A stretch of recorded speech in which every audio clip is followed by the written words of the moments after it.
The sons and the grandsons generated by Rudra were unlimited in number. When they assembled together, they attempted to devour the entire universe. When Brahma, the father of the living entity, saw this, he became afraid of the situation. Purport. The generations of Rudra, the incarnations of anger, were so dangerous to the maintenance of the universal affairs that even Brahma, the father of the living entities, became afraid of them. The so-called devotees, the followers of Rudra, are also a menace. They are sometimes dangerous even to Rudra himself. Descendants of Rudra sometimes make plans to kill Rudra. By the grace of Rudra, that is the nature of his devotees. Om Jnana Timarandasya Gyanam Jnana Shalakaya Chaksurat Militan Jnana Tasmai Shri Gurave Namaha Shri Chaitanya Mano Bhistam Sthapitam Jena Bhutale Swayam Rupa Kadamaya Gadati Swapadantikam Namo Vishnu Padaya Krishna Pristaya Bhutale Srimati Bhakti Vedanta Swami Tinamine Namaste Saraswati Devi Gauravadi Kacharine Nirvishesha Sunyavadi Pasvaja Desitarine Jai Sri Krishna Chaitanya Prabhu Nityananda Shri Advaita Gadada Shri Vasari Gaura Bhakta Vrindam Hare Krishna Krishna Krishna Hare Hare Hare Rama Rama Rama Hare Hare. Hare Krishna. Taking the blessings of everyone. We have senior devotees here, proper disciple. Ask for your blessings here today. To say a few words. I don't have much realizations, but I can certainly talk. Pancha kalpa tribhischa kripa sindhuye vacha patitanam pavanebhyo vaishnavebhyo namo namaha. Okay, imagine yourself, you're just decorating a nice cake, getting all the ingredients, you made nice little roses, you've got all the different marzipan on there, you've made a nice layer. And it's a nice looking cake, and someone comes and smashes it all up. How would you feel? How would you feel? Not good. How would you feel, Martha? You bake cakes? No? So, if you make a creation, if you make something very, very nice, and someone comes and destroys it, then we're not so happy. So this is the situation where Lord Brahma is in. He's created this nice material world, and these Rudras, they're running around destroying everything that Brahma is trying to create. So, in case you don't know, a little backstory. Brahma is creating everything, and then he's had many offsprings. Some of his offsprings are four Kumaras, Narada Muni, Swayambhuva Manu. So these are some of the creations of Lord Brahma. And one of them particularly were the Sanat Kumars. And then, normally, as a father, anyone a father here? You would like your children to do what you ask them to do. But these days, do kids listen to their parents? No. Very rarely. Generally not. Teenagers, forget that one. So generally, when the father asks someone to do something, particularly the boys were very, very small, and they were not interested in creating. They wanted just to take the spiritual path. Earlier on today, we had some boys take saffron. They were not interested in creating. They were interested in going on a spiritual path. So the Kumaras were like that. They were not interested. They wanted just to be absorbed in spiritual life. And sometimes, if you're a father, if your children don't do what you tell them to do, what is the emotions that comes out? Anger. Not rasgullas? Anger. Anger is seated there within all of us. These are some of the creations of the three modes of material nature. I've been sometimes in a situation which has been affected by anger. Hands up those who are not affected by anger. Oh, you're transcendental. Hands up those who are affected by anger. So we all get affected by anger in one way or another. So Brahma been refused, then within his mind he got angry. And then this anger starts to boil, and there's different things that can happen when anger starts to enter your body. What are some of the things that might happen? Hurt, yeah. Brahma was hurt. Kumaras were not doing what they were saying, yes? Bewildered. You get lost. Frustrated. And something that also comes out is Vachavekam, the speech. Isn't it? How many times when we get angry, this mouth just opens up without thinking.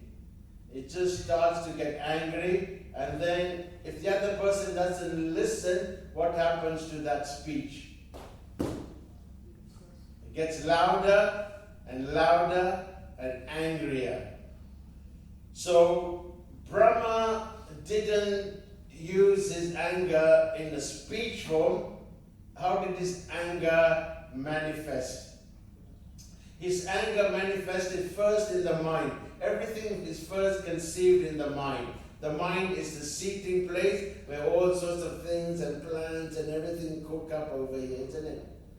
It's a cook-up place over here. So then the mind accepts and rejects things constantly. Either you accept something that is to your satisfaction, you like it. If I bring you some nice prasadam, what's your mind going to make plans? What's it going to do? Enjoy. You're going to be happy. If I come at you and shout at you, what's your mind going to do? It's going to react. What the hell is this guy to tell me what I am? I just put saffron on, man. Come on, give me a break. So then the mind acts differently according to how we are situated. Some people are transcendental. They don't get affected by anger. But most of us are under the influence of the three modes of nature, and Brahma is under what influence? Mode of passion. So anger is born out of two qualities, passion and ignorance. That's where anger is derived from. Passion and ignorance. And because primarily Brahma is passion, then from his thinking of anger in his mind came the manifestation of Rudras. And this Rudra came, and because there were a manifestation of anger, what kind of mode do you think these kids or this child would be? Passion and ignorance. It would be very, very angry. So then, sometimes if you're a parent, then when the child comes out, the first thing the child does, he starts to cry, And then the nurse says, oh my God, your child's got strong lungs. Mm-hmm. So then Rudra is born, and he's like, it's going completely wild. And it's gone so wild that he himself is manifesting more Rudra forms. So imagine as a parent, you got one child, then another child manifest, boom, boom, boom, boom, other kids. And if you're a parent, when there's loads of kids running around, it could be quite frustrating, not an easy situation. So they're all angry kids, not a good sight, all running around, and they're so angry they even starting to beat each other up. Boom, boom, boom. And Brahma's thinking, what's going on over here? So then these kids, then They're all running around, they're frustrated, they're completely angry, and then at a certain point they stop.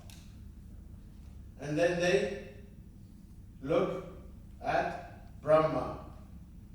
And they start to go towards Brahma. Ding, ding, ding. And it's okay, we're going to have you, mate. So Brahma just created this, and they were about to attack Lord Brahma. And in the purport, it's a very, very important point Prabhupada is making. Well, there's a few points. One of the ones that jumps out, anyone knows what Prabhupada is saying in the purport? The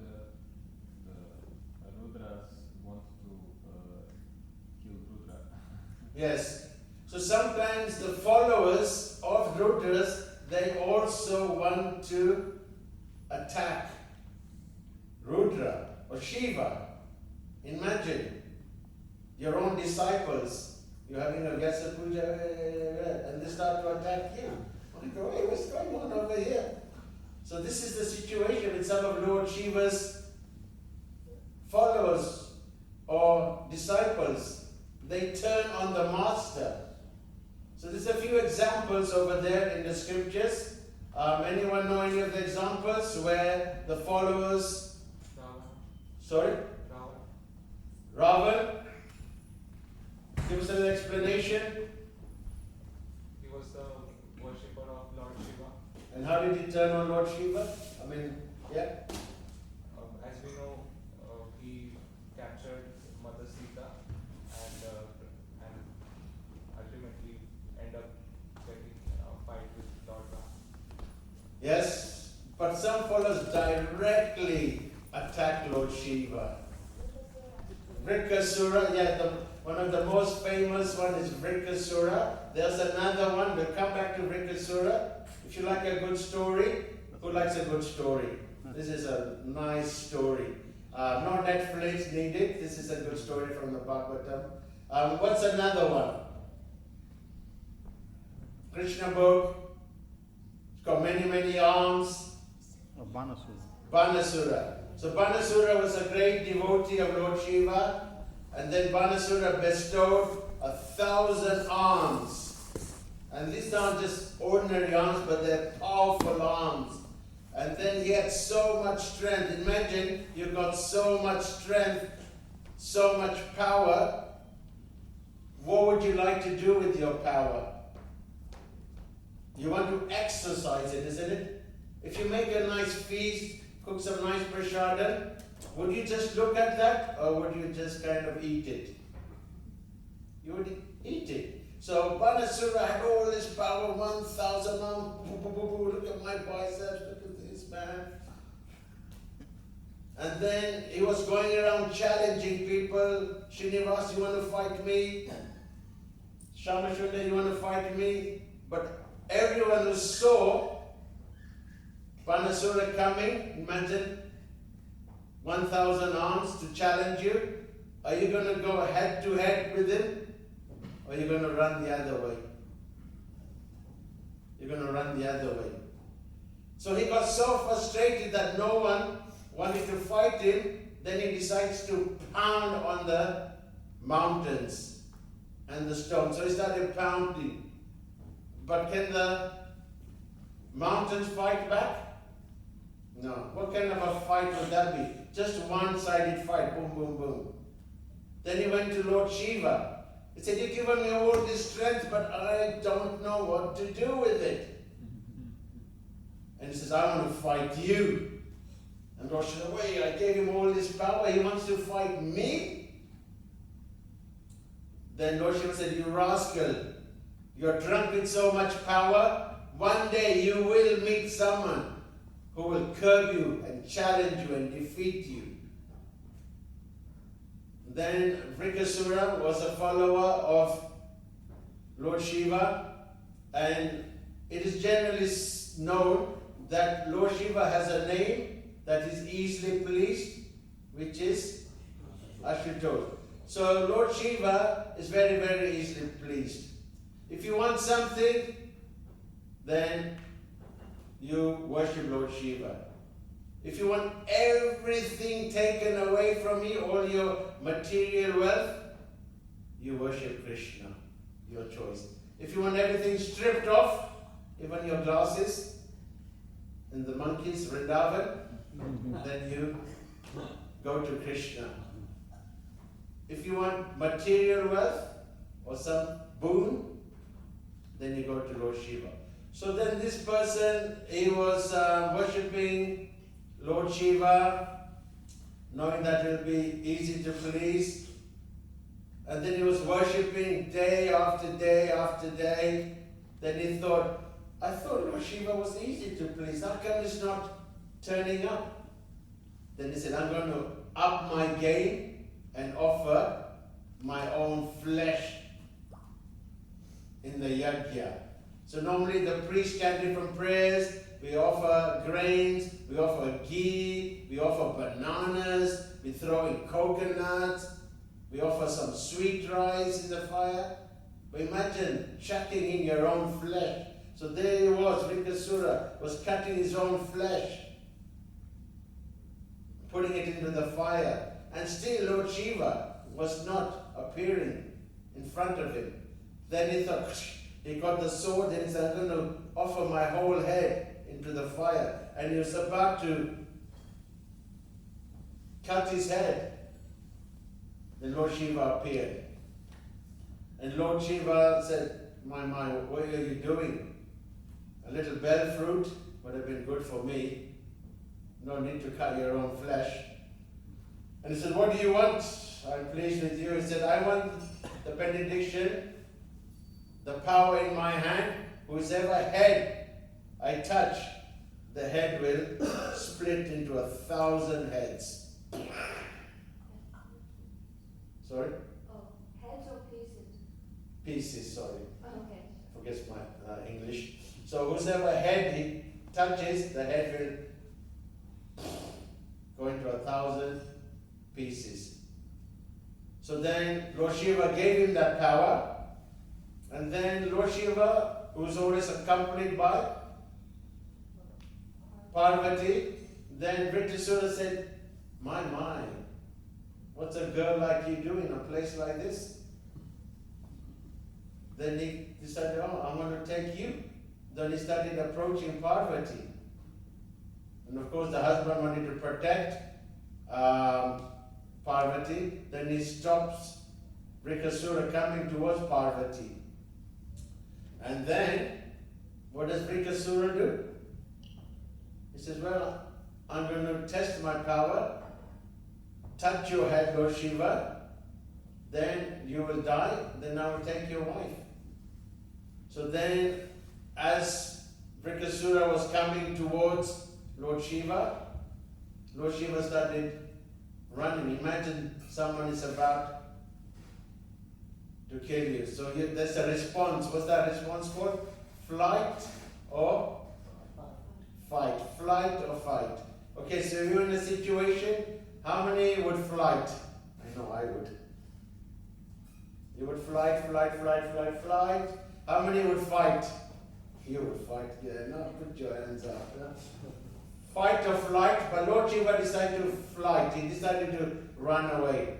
Then he went to different demigods. Indra, please help me, I've been chased. They couldn't do anything. They also were scared. Then Lord Shiva went to Lord Brahma. And then Vrikasura said, oh, Brahma, he's got 4 heads. That'd be quite fun. But then Lord Brahma also got scared and he ran away. Then Lord Shiva ran here, there, all over the universe. Then he was sitting down and he was huffing and he's puffing. And then Vrikasura caught up with him. Then he was starting to go towards him. And as he went towards him, this beautiful Brahmin boy came and appeared in front of Vrikasura. And it was so beautiful that it stopped Vrikasura right in his tracks. And he said, wow, who are you? He says, oh, I'm just a Brahmin. And then the Brahmin asked, what are you doing? And then Rikasura said, you know that Lord Shiva over there, I want to kill him. And then the Brahmin said, oh really? He said, how do you intend to do that? Because, well, he's given me the power in my hand that if I touch anyone's head, the head will explode into 1,000 pieces. So I'm about to touch his head. And then the Brahmin started laughing. Rikasura, oh yeah? What's so funny? He said, do you actually believe that Lord Shiva has the power to give you this? And then this started creating a little doubt. It's very easy to create doubts, isn't it? Paranoia slips in very easily. Someone just has to say something, someone just has to criticize, and then immediately doubts are sent within our mind. And our mind is reading, ooh, what does that mean? What did they say? So then they started creating some doubts in the mind of the the Rikasura. And he said, he gave me the power. He says, to be honest, I wouldn't really trust Lord Shiva. You know, just look at all his followers. They're hobgoblins. Look at him, he's covered in ash. He's not even very clean. How would you trust him? He's gone a little bit crazy since he's been cursed by his father-in-law, who is. So, to be honest, if I were you, I would test to see if this power actually exists. And Rikasura said, oh, that's a really, really good idea. I said, how should I test this power? I said, well, the best thing is to touch your own head. You know it's false, you know it's not going to work. And once you realize it's not going to work, then you can kill Lord Shiva. I said, brilliant, you're a good advisor, good life coach. So then Rikasura took his hand, then he was about to touch, then he touched his head. What do you think happened? 1,000 pieces exploded. Of course, Lord Shiva had the power to give to him. Then Lord Shiva came, and who was the Brahmin? Lord Vishnu. Lord Vishnu came, incarnated as this Brahmin to help his devotees, who is Lord Shiva. So the Brahmin said, be very, very careful when you give these benedictions. Benedictions should be there to enhance someone, to better their life or others. But if they use these benedictions like Banasura or Vrikasura, these things, they are not beneficial. So there are 11 types of Rudras that have been manifested. Some of you might have seen the picture of the 5th canto, I don't know, in the recent Bhagavatam. So these Rudras do have a position. So Brahma is the creator, Vishnu is the maintainer, and Shiva is destroyer. The problem was the Rudras, Shivas, they wanted to destroy before even the creation even took place. So therefore, Brahma was saying, not now, wait until it's the end of the dissolution, when the universe winds up, and then the Rudras, they get angry. Then at that point, fire starts to emanate from their heads, and they dance around. What's another name for Lord Shiva? Nataraj. So Nataraj means he's a great dancer. So Nataraj, in the form of Rudra, Shiva, he dances in these 11 forms. Would you like to know who they are? Okay, here they are. Let's see if we can find them. The first one, this form, is called Kapili. This name means the holder of skulls. So you see Lord Shiva, he's always got skulls and things like that around it. So So that's another form of Lord Shiva in Rudra. Kapila, one whose always has skulls around him. So this is often the followers of Lord Shiva, they have skulls and things like that. The second one is called Pingal. This form is golden yellow. So not all the forms are the same. This particular form of Rudra is golden yellow. And it represents energy and yogic philosophy. The next one, what number are we on?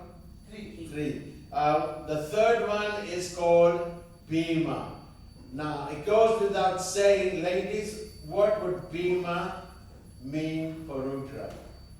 Strength, that's right. So Bhima means gigantic, terrifying. This is a form of Rudra. Bhima, the third one.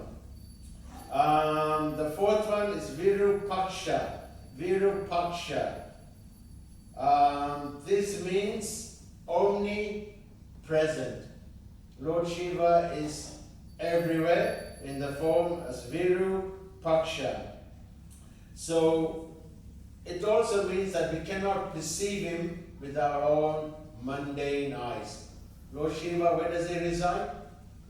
Kailash. So we cannot see him with our eyes. Sometimes people think you can climb Himalayas, go to Kailash and see Lord Shiva. Little do they know, they're only going to see snow.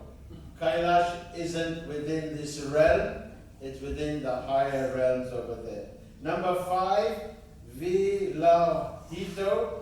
This form is red. So this is the form of the red. What would red color indicate? Passion. Passion and fire. Generally fire is red. So when the Rudra manifests, the fires emanate from his hair. Number 6, Shastra. This form is often depicted in a warrior-like. So this warrior-like also manifested in another story in the Bhagavatam. Anyone know? Srinivas, before you go, give us a little bit of insight. Another story in the Bhagavatam, this form of the warrior of Lord Shiva manifested. It's a very famous story. Begins with a V. Virabhadra. Virabhadra is another manifestation of Rudra. When Sati burnt herself, Lord Shiva became very, very angry. He took a lock of his hair, Samantha, like your hair, took a lock of some of Samantha's hair and threw it on the ground and manifested. Do you think you can do that with your hair? Then Virabhadra came. Virabhadra, very fierce, very strong, very powerful. The manifestation of the warrior-like. He went where the Prajapati Daksha was performing the yajna, and then Virabhadra cut the head off Daksha. So that's the warrior form, Shastra. And what number are we on, ladies? Anyone? 7. 7, this is unborn, Aja. So although he seems to have manifested from the mind of Brahma, actually Lord Shiva is eternal. Like the soul is eternal, Krishna is eternal, Lord Shiva is eternal. When the universe finishes, Brahma's post is finished. Khatam, ho gaya, kaput. But when the universe finishes, Lord Shiva still exists. He still manifests. He just resides in Kailash. Then, number 8, Adi Budnya. This form is serpent. Why serpent? Anyone? Any ideas? Yeah, that's another form. And then also he's always seen with a snake around his neck. Whenever you see Lord Shiva, you always see a serpent. You always see a cobra, king cobra, snakes. Lord Shiva's snake. Number 8 is Shambhu. Shambhu means benevolent, kind, Ashutosh. Another story in the Bhagavatam where Lord Shiva was super duper kind. Everyone was suffering. Any ideas? That's right, thank you. The churning of the ocean, the poison that was coming out of there, it was burning everyone's eyes. Once me and Godruma, I don't know if you're listening, Godruma, our Sankirtan leader, he went away. We were only allowed to eat once a day. Strict orders, once a day. So when the cat is away, the mice will play. And we were limited with Boga. We were staying in this Hindu temple. So me and Godruma decided to fry up some chips. And there was no oil. So then there was loads and loads of mustard oil. So we emptied all this mustard oil. We were only 16, 17 years old then. And we heated the mustard oil to fry some chips. Now if you're a cook, if you heat up mustard oil, what happens? It burns your eyes. And my God, it was burning. And we were so attached to the chips, we kept on burning. But eventually even we kind of decided to give up. So yeah, just a little, never fry chips in mustard oil. Me and Godruma learned the hard way. So yeah, Lord Shiva is benevolent. And what did he do? He drank that poison. And when is that poison manifested in Lord Shiva? In his throat. Nila, a little, normally there's a little kind of grayish area in his throat. That's where he keeps the poison. We are on number 10 now. Chand. Chand, this manifestation is representing punishment. So Lord Shiva punishes people who don't follow the rules and regulation. So this is the form of Lord Shiva, the Trishul, that he punishes people. Any evil forces that might be there. Sometimes some demons are very, very hard to defeat. So they go to Lord Shiva for help. Then number 11, Bhava. Bhava, which means being. This is the sustenance of the creation, spiritual growth. Bhava means spiritual growth. So if you want to grow spiritually, Lord Shiva is the greatest Vaishnava. Although he appears in a certain way, although we might not, as devotees, worship Lord Shiva is the guardian of the Dharma. He is one of the Mahajans. And then we can ask Lord Shiva to help us in our devotional practice. So that's Bhava. Lord Shiva sustains our spiritual life. So it is important that we seek the blessings of Lord Shiva. Sometimes as devotees we might think, oh, we don't need everything, don't need anything, we don't oblige to any of the other persons. Krishna is the only person. But we can always take extra help from others. We say, Vancha kalpatu vishya kripasindhu vyevacha patitanam pavanebhyo vaishnavebhyo namo namaha. We want the blessings of other Vaishnavas. Why can't we take the blessings of Lord Shiva, who is the greatest of the Vaishnavas? So in conclusion of this story is what?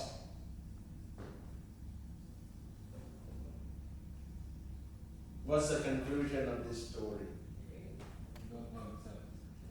don't be upset. Don't get angry. What does Krishna say in the Bhagavad Gita? Parama, what's that verse? Give it to us. Left, right, and center. 3 gates.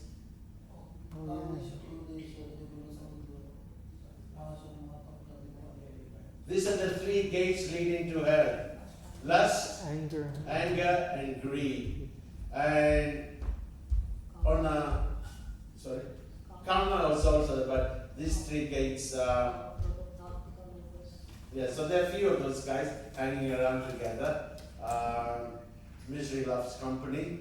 So anger is also there. So personally, I've just recently experienced a little bit of my own kind of anger. Brahma asked someone to do service, they didn't want to do it, he got angry and boom, Rudra was born. So then I asked somebody to do a little service, they weren't obliging, I got a little bit angry, and in this way I took that service away. He got really, really upset with me, and then he decided he doesn't want to do the service. So in this way, my anger, my frustration, taking his service away, then in turn, his anger, his frustration, withdrawing from his service, creates a dichotomy, creates a situation which is not very, very, very nice. So I'm still trying to play it out. So don't let anger get the better of you. Here's the life coach tip as we finish this class. It is said when you get angry, it takes 3 to 5 days for those contaminations to exit your body. When you get angry, you probably notice it takes days, you're thinking about it. Those toxins of anger, it takes 5 days of Hare Om, Hare Krishna, Krishna Krishna, Hare Hare, Hare Ram, Ram Ram, to clear your aura and bring you back to Shanti, Shanti, Shanti. Hare Krishna, thank you very much for giving me your time. I hope I didn't offend anyone in any way. If anyone had any comments or any questions, I think that's a sign. Krishna. Double confirmation. In Kali Yuga we need 3 confirmation. One more, come on. Okay, questions? Okay. Rajarashi Bhagavatam ki jai. Did you have? Sorry. Yeah, go on. Good question, thank you, Paramahansa. While anger is devastating, is this on for internet people? No, don't worry. While anger is definitely negative, there are positives to anger. Srila Prabhupada got angry at Mr. Nayan for always trying to cheat him, and then he called the ultimate manifestation of anger. Who is that? Nrsimhadev. And boom, Nrsimhadev, by the fervent prayers of Prabhupada, anger removed this obstacle. Who used anger? Arjuna used his anger in his battle towards Adharma. Who else also used anger? Hanuman. Hanuman used anger to defeat Ravana. So anger can be used, but we have to be careful that it's a very, very kind of dicey path to go. If someone is being obnoxious to devotees, if you get attacked on Harinam, then you can manifest Bhima. Then you can manifest Chand, the angry form of Lord Shiva. And I've seen that sometimes when we have people harassing us on Harinam, then devotees use their anger. I was on Harinam in Croatia actually. Yeah. You're from Croatia, right? the body. So I was at Harinam in Croatia, and we were having a big Harinam, Hare Krishna, Indra Dumna Maharaj was there. There was about 100 devotees, and a couple of burly guys, they came and started pushing the devotees. And then this guy from Norway, he just came, boom, boom, boom. He used his anger and knocked those who were harassing the devotees. We were with Tribhuvanath in a festival in Glastonbury. We were having Mangalarti at 4:30, and some drunken guys, they started chucking eggs at us. And one devotee, he had a madanga and he cracked it on someone's skull. And oh, I thought you were Christians, the peace lovers. But when you attack the devotees, you can use anger, in a way that you can defend the devotees. But use it carefully, use it wisely. It's not a recommended process. The mode of goodness is the best way. Prabhuji, does that help? Are we listening? Anything else? Okay, thank you very much. Grantara Srimad Bhagavatam ki jai.